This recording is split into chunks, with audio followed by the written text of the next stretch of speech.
A paz do Senhor, estamos aqui mais uma vez para falar da história de Jó, que é maravilhosa. Eu tenho certeza que do jeito que está sendo bênção para a minha vida, está sendo para a sua. Se você vai ver pela manhã, bom dia. Se for à tarde, boa tarde. Se for à noite, boa noite. Vamos interagir?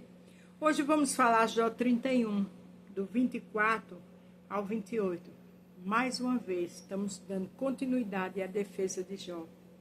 Porque Jó se defendia porque a dignidade dele era concreta, era real, era verdadeira. Perdão. Então ele se defendia. Ele não parava de se defender. Porque a verdade é verdade em qualquer lugar. Mas é fato que foi o inimigo e Deus permitiu. Porque lá na frente Deus queria ter um encontro com Jó e Jó ia ter mais experiência com o Senhor. Aí o tema que eu coloquei é exatamente o que está na Bíblia. Nunca fui infiel a Deus. É o que Jó fala. Mas tem mulheres também que nunca foi infiel a Deus e passou por desafios, por luta. Então você pode ser muito fiel, lutar e lutar. Se tiver de passar por uma coisa, vai passar. E se tiver de se cruzar com pessoas debochadas, vamos passar. Mas tudo isso não é para a gente se desesperar, uma traição, uma mentira, não. É para a gente se fortalecer no Senhor. É para a gente entender que a dor maior Jesus passou por mim e por você. Amém? Jó 31, do 24 ao 28, depois 1 Samuel 1, do 1 ao 8. Jamais confiei no ouro. Ele nunca foi a base da minha segurança. Eu acho interessante, porque ouro simboliza dinheiro, né? E ele disse que ouro nunca foi a base da segurança dele. Quer dizer, a vida financeira dele nunca mandou na vida dele. Porque você ter dinheiro é uma coisa. Agora, o dinheiro ser o seu senhor é outra. Você tem que ser senhor dele, não ele senhor de você. E aqui, o dinheiro, o ouro, não mandava em Jó. Ele não era senhor de Jó. Nunca me orgulhei de ter muita riqueza, nem de ganhar muito dinheiro. Quer dizer, ele nunca se orgulhou. Ele nunca foi prepotente, ele nunca foi arrogante, ele não tinha vaidade com isso. Então ele não entendia. Ele dava esses exemplos porque, poxa, a Bíblia fala, perdão, né? Poxa, não. Meu Deus, a Bíblia fala de tudo isso que Deus condena. Eu não sou assim, eu não era assim. O dinheiro não era meu senhor, eu era que era senhor do dinheiro. E por que tudo isso está acontecendo? Muitas vezes nós fazemos muitas perguntas a Deus de determinadas situações, como Jó fez. Mas tudo tem um porquê, tudo tem um propósito. Tenho visto o sol brilhar e a lua caminhar em toda a sua beleza. Porém, nunca os adorei, nem em segredo, e não lhe atirarei beijos com a mão. Ele deu o exemplo da lua e o sol, que são coisas belas, mas que ele nunca exaltou. Ele nunca colocou na frente de Deus. Tem pessoas que ganham um carro, começam a passear e esquece da palavra, esquece da igreja. Daqui a pouco está desviado. Tem pessoas que compram uma casa na praia, vai passeando, daqui a pouco desviou-se. Ele e toda a família da casa do Senhor. Mas Jó está dizendo aqui, em cada situação, que ele não era vaidoso. Que aquelas situações não mandavam nele. Porque ele estava vivenciando toda aquela dor. Se tivesse cometido esse terrível pecado, eu teria sido infiel a Deus, que está lá em cima, e o tribunal deveria me condenar. Então ele dá todos esses exemplos de ouro, que ele nunca se engrandeceu. Ele dá o exemplo que o dinheiro que ele ganhou, ele nunca ficou vaidoso. Ele fala da lua e o sol, que ele não colocou, porque tem gente naquela época, como hoje, né? Que bota a lua ou o sol como um Deus. E ele nunca trocou essas coisas por Deus, nem a lua nem o sol. O Deus dele sempre foi o Deus dos céus. E por quê? Se ele lutava para seguir a Bíblia, se ele não infringia as leis da palavra do Senhor, se ele não era, o dinheiro não era senhor da vida dele, ele era que mandava no dinheiro. Por que tudo isso estava acontecendo com ele? Natural que ele desse esse exemplo, natural que ele perguntasse, porque realmente era uma situação difícil. Mas existem situações difíceis na minha e na tua vida que não adianta fazer tantas perguntas ao Senhor. Adianta orar, louvar, adorar, pedir força a Deus para passar nessa provação ou nessa situação difícil. E lá na frente vem a glória dele. É o que nós temos que fazer. Você lembra de Noemi, que chegou e disse que agora era uma mulher amarga? E ali Deus já estava construindo uma nova história na vida dela? Porque Ruth ia casar com Boaz, ia ter um filho. Noemi ia ter uma velhice abençoada, ia ser vó. Então, muitas vezes a gente fala bobagem, porque é o momento que nos aflige, é o momento que nos tira do chão, é o momento que nos assusta. Mas eu tenho aprendido com Deus que tudo tem um propósito. Eu tenho aprendido com Deus que Ele está no controle de tudo. A Bíblia diz que passa céus e terra, mas a palavra dele não passa. A Bíblia diz que até o fio do nosso cabelo está contado. Eu e você não conta nem o do braço. Isso quer dizer que a tua situação, a minha situação, as nossas vidas, dos nossos, está na palma das mãos do Senhor. Uma concha, o mar é uma concha d'água na mão de Deus. Isso foge da mente humana. Mas é assim. Então descansa. Não faz tanta pergunta como já fez. Vamos adorar que é melhor. Para terminar, a gente vai ver aqui também o sofrimento de uma mulher. Que Deus o amava, como amava Jó. 1 Samuel 1, do 1 ao 8. Fala de quem? De Ana. Havia um homem da tribo de Efraim, chamado Elcana, que vivia na cidade de Ramá, na região montanhosa de Efraim. Ele era filho de Jeroão, neto de Eliú, bisneto de Tou e trisneto de Zufi. Veja que esse homem era casado com quem? Com Ana. Elcana tinha duas mulheres, Ana e Penina. Penina tinha filhos, porém Ana não as tinha. E Ana era a primeira esposa. Ana era uma mulher que vivia adorando o Senhor.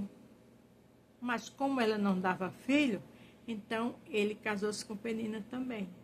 E pela lógica humana, né, com certeza Ana foi muito atacada, porque naquela época a mulher que não desse filho era amaldiçoada, mas era o contrário, Deus a amava. Deus tinha um propósito na vida dela. Então, Jó fez muitas perguntas por conta da situação, mas isso nos ensina que é melhor não perguntar, é melhor adorar. Todos os anos, Elcana saía da sua cidade e ia a Siló, a fim de adorar e oferecer sacrifício ao Senhor Todo-Poderoso. Ofane e Finéas, os filhos de Eli, eram sacerdotes do Senhor Deus em Siló. A gente vê que o marido de Ana era um homem de responsabilidade, que tinha compromisso com a palavra. Ele ia com a família fazer o quê? Adorar o Senhor. Isso é um exemplo e uma orientação para mim e você adorar o Senhor. Cada vez que Elcana oferecia o seu sacrifício, ele dava uma parte para Penina e outra para todos os seus filhos e filhas. Mas para Ana ele dava duas vezes mais. Elcana o amava muito, embora o Senhor não permitisse que ela tivesse filhos. Veja que fala que ele dava filhos e filhas. Então ele tinha filhos e filhas, né? E a Ana ele dava a Penina. Mas a Ana ele dava a porção dobrada, porque eu amava. Claro que ia faltar algo a Ana, a dor de não ser mãe. Mas Deus tinha um propósito com aquilo.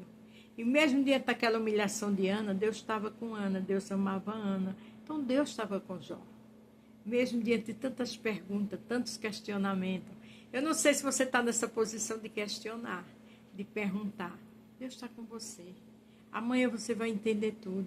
É hora de você pedir força para caminhar. É hora de você pedir para Deus aumentar a tua fé. É hora de você pedir a Deus para estar sempre com você. Principalmente na hora da dor, da tristeza. Ele está aí bem pertinho, viu? Penina, sua rival, provocava e humilhava Ana, porque o Senhor não permitia que ela tivesse filho. Veja que todo canto tem que ter um zombador. Tem que ter uma desocupada. Penina zombava de Ana. Mas por quê? Porque Elcana amava mesmo era Ana, que ele mais amava. A pessoa que zomba, que manga, que zomba, que ridiculariza, ela é frustrada, pode ter certeza. Tem algo errado nela. Não perde teu tempo com esse tipo de gente. Isso acontecia ano após ano. Sempre que ia ao santuário do Senhor, Penina irritava tanto Ana que ela ficava só chorando e não comia. Veja que até na hora de estar na igreja, adorando o Senhor, Penina a irritava. Isso quer dizer que não tinha compromisso com Deus. Porque uma mulher que tem compromisso com Deus, tinha a graça de ser mãe, mais um motivo para agradecer. Mas estava ali para debochar, para irritar, para fazer pouco, não conhecia Deus. Era frustrada, né? Um dia, o seu marido, Eucana, lhe perguntou: Ana, por que você está chorando? Por que não come? Por que está sempre triste? Por acaso eu não sou melhor para você do que 10 filhos? Dá a entender que Eucana tinha 10 filhos. Mas Eucana aqui representa a presença do Senhor. Ele diz: Ana, por acaso eu não sou mais do que 10 filhos para ti? Ele diz assim, olha, e não comia nada, né? Um dia, seu marido Eucana lhe perguntou, é o Senhor perguntando para mim e para você: Ana, Bete, é você com seu nome aí, seja homem, mulher, jovem, por que você está chorando? Ele pergunta: por que vocês estão chorando? Por que não come? Por que está tão triste? Porque às vezes a gente está assim, né? Por acaso eu não sou melhor para você do que 10 filhos? Deus quer dizer, independente das lutas, das adversidades, sonhos não realizados, Ele é o mais na minha e na tua vida. Ele nos completa, Ele nos ama. Alguma coisa que ficou faltando na minha vida, por exemplo, eu queria muito ser mãe. Passei um tempo que eu chorava muito, superei. Mas que fica doloroso? Fica. Não vou ser hipócrita. Fica faltando algo? Fica. Mas é a vontade do Senhor, né? Como também eu tenho endometriose. Mas tem mulheres que têm filhos. Então, é um caso. Cada caso é um caso. Mas a realidade, o poder aqui é de Deus. E Eucana fala para Ana que ele a amava. Que independente daquela situação, ele cuidava dela e estava ali com ela. Isso quer dizer que Deus ama a mim e ama você. Independente das suas dificuldades, da sua tristeza, da enfermidade, desses questionamentos que você está fazendo, como fez Jó, Deus te ama. Deus está pertinho de mim e de você. Então, em nome de Jesus, ele diz assim: nunca fui infiel a Deus, Jó diz. Então, independente de ser fiel ou não, Deus está no controle de tudo. Existem coisas que a gente só vai entender amanhã. E existem outras que a gente só vai entender no céu, né? Se Ele quiser falar. E eu acredito que a gente não vai nem se preocupar em perguntar. Porque lá vai ser tudo tão glorioso, né? Que Paulo disse que a mente humana não tem como raciocinar. Então, irmã, descansa no Senhor. Tem calma. Lembra que Ana estava na casa de Deus, mas tinha Penina. Ana se entristecia. Então, a dificuldade vem para todos. Uma luta vem para todos. Um choro, uma dor vem para todos. Sonhos não realizados sempre vem para todos. Você pode ter filho e eu não tenho. Mas pode ser alguma coisa que eu tenho e você não tem e você é triste por isso. Então, todos nós sempre vamos passar por dificuldade. Mas uma coisa é certa. Vale a pena estar com o Senhor. Lá na frente, Jó ia entender isso. E Ana também. Deus está comigo e com você. Independente das lutas. E lá na frente tem vitória. Amém? A paz do Senhor, fiquem todos com Deus. E até amanhã.